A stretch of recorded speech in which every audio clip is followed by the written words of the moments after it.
Okay. I'd like to introduce everyone to Rabbi Kanofsky, who's the rabbi of Kilat Shorei Torah. And even though he's the rabbi of Kilat Shorei Torah, I still call it my shul. I'd like to introduce everybody to Rabbi Tradbergs of Rabbi Tradbergs' shul. You no doubt know him. Rabbi of KST for 15 plus years, speaking to us from Yerushalayim, the holy city, the eternal and undivided capital of Israel. So we thought we'd get together before Yom Yerushalayim, on the eve of Yom Yerushalayim, and just a few days before Shavuot, and share some thoughts. Rabbis, a little bit of shop talk, a little bit of KST talk, and a little bit of how are things in Toronto, how are things in Israel. So let me start asking you first. I want to get into the Yerushalayim thing. We didn't rehearse this. Right. So tell me yourself in terms of Jerusalem. Did you visit here as in your younger years? What's your experience here in the city? So I came to learn as I was thinking about Yom Yerushalayim. I was thinking it was actually, I believe, 30 years ago. Plus, I think it was exactly 30 years ago, Yom Yerushalayim, that I arrived in Yerushalayim to spend the summer learning in Mechon Meir. So I came, and the yeshiva was empty. Couldn't figure that out. Okay, everybody was out at the tekes, so there you have it. But there was a very festive, joyous, profound sense of happiness and gladness and appreciation. So I was there for a summer. So I was there for Shavuot also, so we could talk about that. So I spent that summer. That's the most time I've spent in Yerushalayim. Was about 3.5 months learning, and I was trying to learn as much as I could. I was in the finishing undergraduate, getting into graduate school. And so I was there trying to learn as much as I could, but I was tempted by the sights and sounds and smells and tastes of the city. I ate my share of pizza and shawarma for sure, and saw friends and everything else. And it's, I'm in the middle of writing some things, and I talk about the importance of how we all, everywhere, all of us on the entire planet, when we daven, we turn to face Yerushalayim, because that's where, even though we're here, we're there also. So Yom Yerushalayim, the celebration, 967, is actually before my time. I wasn't around then, but I've read about it and I've heard about it, and I listened to my in-laws' LP records of Har HaBayit B'Yadenu, and watch the documentaries and all that. And it's a miracle of modern times, really, like nothing else. Was your family Zionistic? Did you take trips as a high school or anything like that? My sister and I both came on different, maybe even the same trip as high schoolers. Yeah, and we're on the West Coast, remember? So it was really That's around a long way to come, but life changing for both of us for sure. Mm-hmm. How about you? When's the first time you came to Yerushalayim? I came when I was 17 for the first time. And I came with a friend from Ottawa, Ron Vered. His family, it was my father had passed away the year before. I had spent all my summers playing golf. And then when my father passed away, it was like the whole family was in turmoil. I was 16. And so my father and this Vered family, my father was a real estate agent and Mr. Vered was a builder, and they worked together. My father would find them land and they worked together. So the family said, why don't you come to Israel with our son, Ron, who's going to visit the family, because the Vered family were Israelis. So we came together and toured around, did stuff in the south, and toured around the country. But I do remember one thing that was very impactful was that I remember hearing, I don't remember where, hearing that if you hang around the wall in Jerusalem, that there is a guy there that'll get you and send you to a class with wise rabbis. So I remember going to yeshiva for the first time. That trip, and it kind of stuck in my mind that it was like a exotic thing to do, to go to a wise rabbi with a big beard and who would chuckle and tell, say interesting things. Uh, So that was my first. That was my first trip. uh, But it was out from then on. It was obvious to me that I would come back and visit mhm, often. Though I never had. I never. I don't even think even when we were married did I think that we were going to live here. mhm, Though more than one person at KST told me that they knew we were going to live here, uh-huh, because I guess they heard that in my voice many times uh-huh, over the years. uh-huh, I think we started to come. There was like this big gap.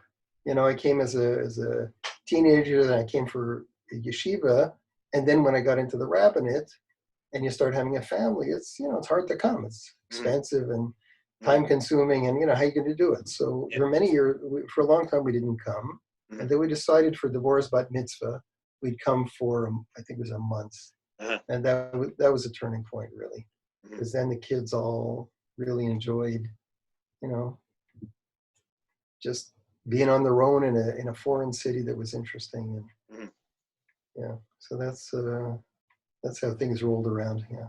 mhm. When I came to learn that summer, I had just been over winter break. I came for 3 weeks to do volunteers, do the Volunteers for Israel. So it was me and a couple of kids from New York, and we were stuck on this base somewhere around Afula, and it was Oh, like wow. North Israeli winter. It was that penetrating raw cold with little space heaters on an army base. But I had a blast. I had an absolute blast. I had taken a year or two of Hebrew already in undergraduate, so I could carry on basic conversations. I could follow what people were saying. So working in a warehouse, just schlepping tank parts around, and talking to people, and a coffee break and cigarette break every 20 minutes, however often it was. And I got this sense like, wow, I really want to come back. So it was like 6 months later, 5.5 months later, that I came back for the summer, and yeah, I was thinking about staying at the time. It didn't quite work out that way, but it's okay too. Do you have any kind of like nostalgic, interesting, spiritual, like when you went to the Kotel for the first time, when you Yeah, went to the wall in Jerusalem, yeah. was that something you remember it?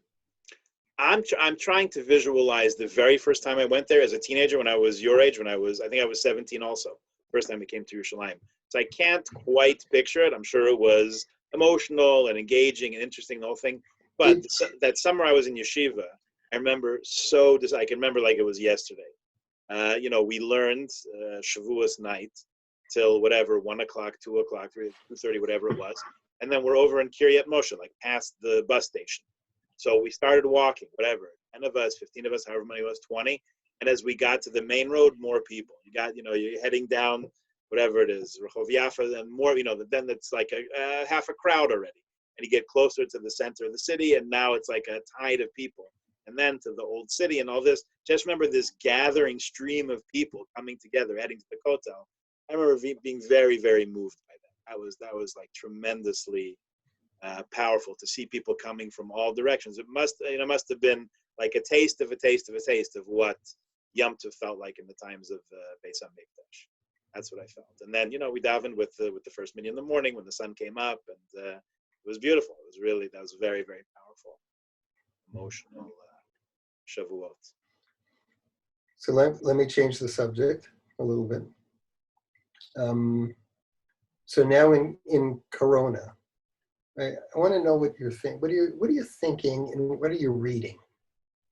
Or Oh, let me ask you something else first. okay, Just between us, okay, just do yeah. do you prefer being home on Shabbos or going to shul? When I when I'm Don't in shul, tell. I won't tell anyone. okay, don't tell anybody. When I'm in shul, a little part of me says, okay, we'll have a good time here. We'll do what we need to do, and then we'll go home and take a shluf, and it'll be relaxing. And when I'm here, I'm thinking about being in shul. So there you have it. Okay, So good. on the one hand, it's the davening is very nice where I'm currently davening. I can daven at my own pace. I can say all the words once in a while. It's very relaxing and satisfying that way. The downside is I don't see people, and it's really not the same to thank God, everybody in the house is getting along, which is very nice. A real bracha. And it's very hard to be away from people. It's very hard not to be able to stay in touch, even just to say hi, shake hands with Shabbos, see how you're doing. A wave when somebody walks into shul. So I miss that. I miss being able to do that. Is Shabbos a time when you can do some reading and stuff on your own? Yeah. So my dad's first yortzeit is coming up on Shavuos. So making a lot of progress in the last couple of weeks on Mishnayos, trying to make a siyum of the Mishnah for that yortzeit. So I'm gonna try. And I thought, I was.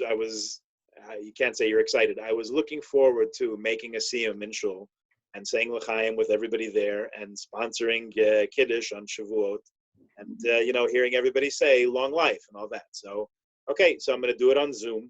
And hopefully people will email me and say, wish you long life. And when it's time to make up for all the lost time, so we'll get together and play our. There's an advantage to that because they'll drink their own scotch, not yours. You don't know how happy I would be to buy everybody a drink at this point. Yeah. So what are you reading? Anything interesting? So we have a new chair of Jewish studies at U of T. Naomi Seidman writes very, very interesting stuff. So she published a book in the last, 6 or 8 months about the whole history of the Beit Yaakov movement, Beis Yaakov. And it's called something like, I can't remember the exact subtitle, it's something like A Revolution in the Name of Tradition. So it talks all about how, she started this movement, which, in 1939 was like 300 schools across Poland. Not all day schools with buildings, a lot of it was after school, Talmud Torah type thing, but for girls and women, which was not the fashion or the popular thing with Polish Jewry or German Jews or Czech and Hungarian Jews for that matter in those days. So she really got this off the ground and she really shepherded it into being, and, she made it a thing, and that Beis Yaakov is still going pretty strong today. So it talks about how she navigated tradition and rabbis and people who wanted to help her and people who wanted to stand in her way and people who thought they were helping her, they were really getting in the hole.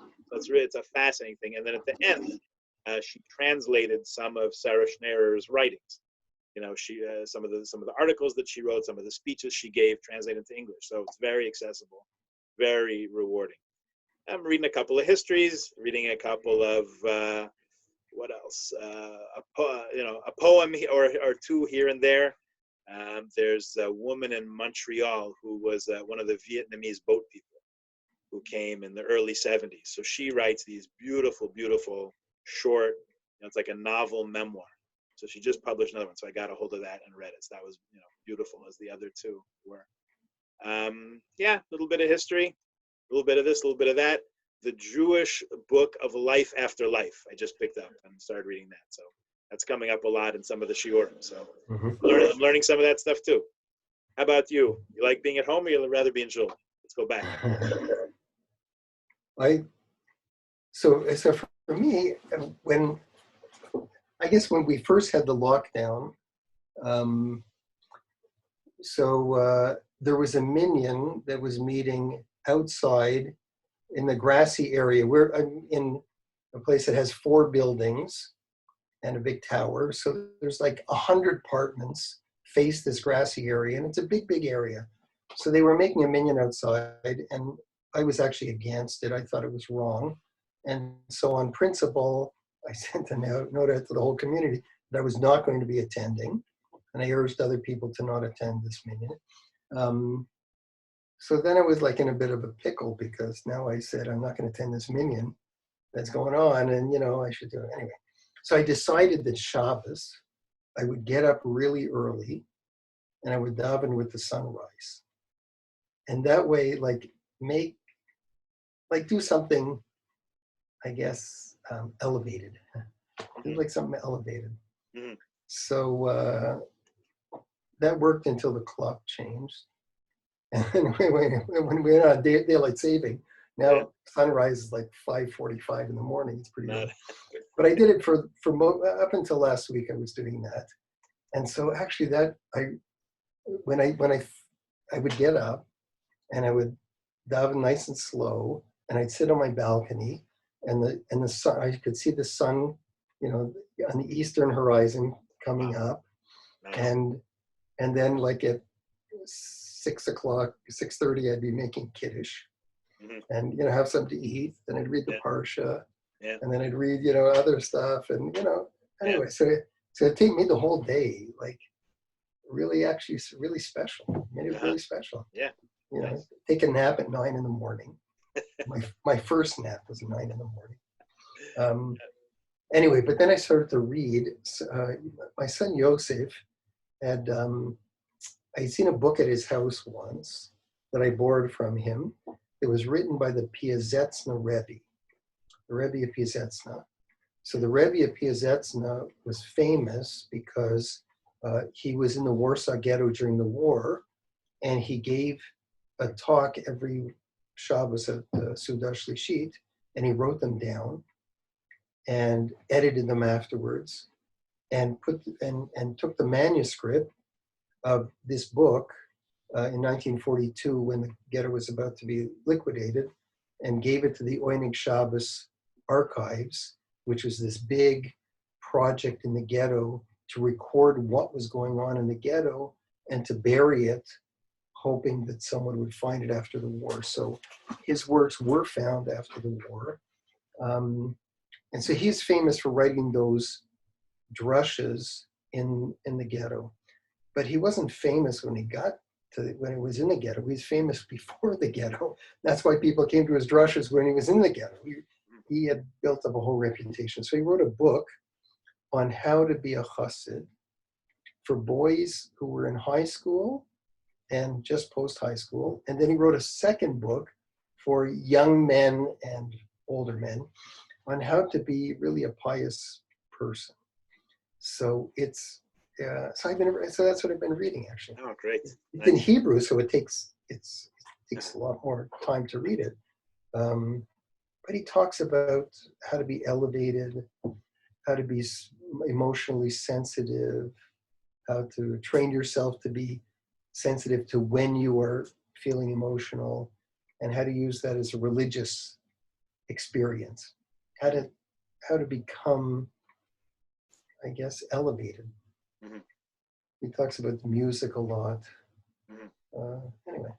Beautiful. So that's interesting to me. Nice. Because Yeah, I'm great. reading the book about Hasidus, and you're reading a book about Beis Yaakov, which is the non. Well, it was the Hasidim too. And settling in Canada, don't forget, as a refugee.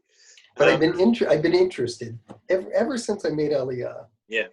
Actually, probably before that, I've always been fascinated with the notion of like the spiritual moment, like the elevated. I don't know what the right word for it is. The transported moment. Wouldn't call it mystical, maybe, but maybe mystical. Like I'm always fascinated by those moments in davening when Pesach and Chaim Mori would sing their duet for Hamol, and I would just become like overcome with how beautiful it was. I remember one time when Larry Hassan sang the Ein Kelokenu at the end, and he was like 12, and it was like you felt like there was an angel floating in the room. It was just beautiful, beautiful. So I've been fascinated with like those transported moments. I want more of them, like wanting more of them, and like wondering if there's a way you can create those moments. Yeah. It's easier to do it when you get up for sunrise than maybe when you go to your regular show that you go to every day, and not as transporting. Anyway. Interesting.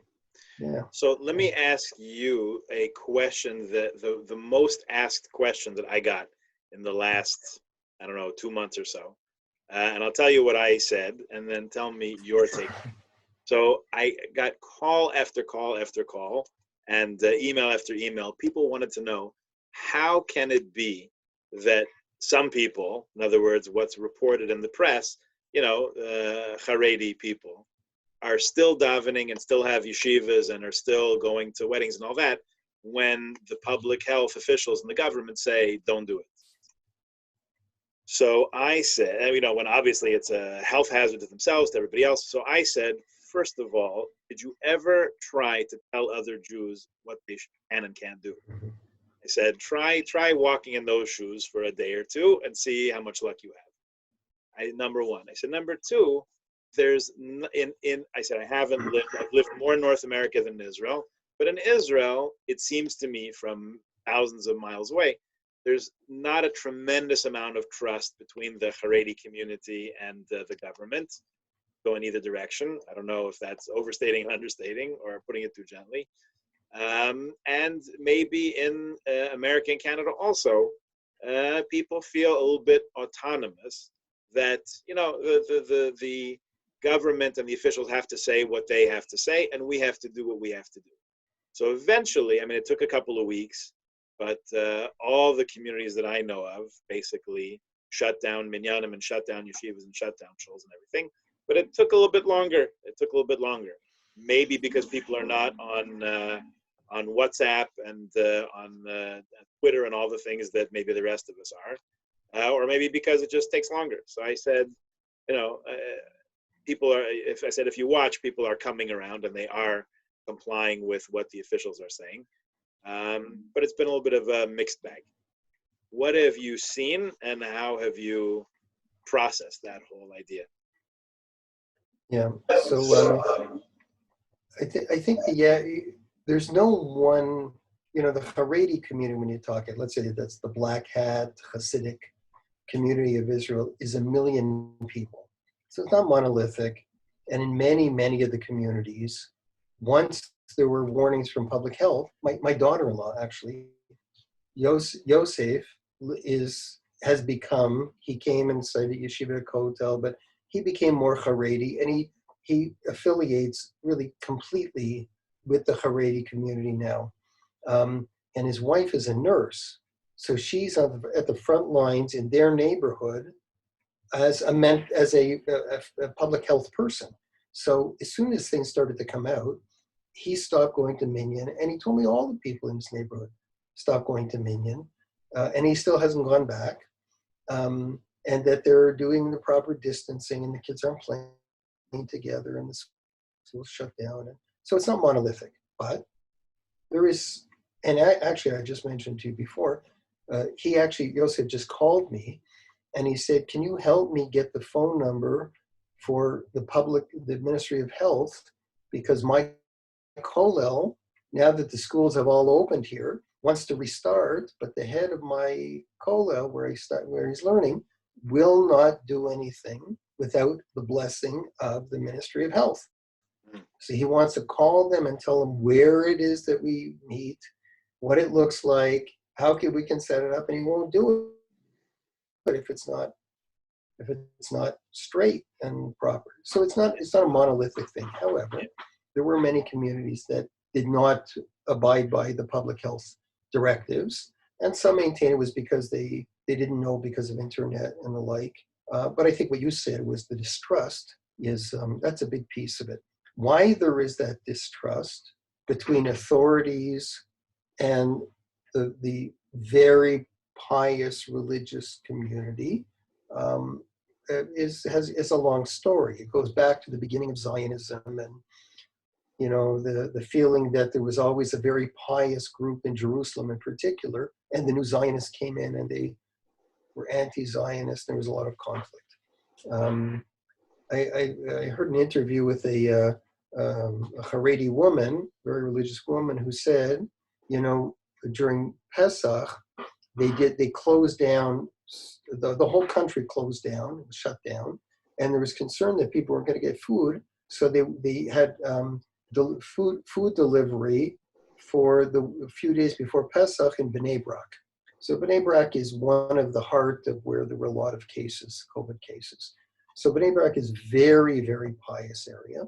Mm-hmm. And so the government figured the best way to do this was to send in the army. The army guys are manpower, so they sent army troops in to deliver food. So it was very nice. So the woman said, you understand how that feels?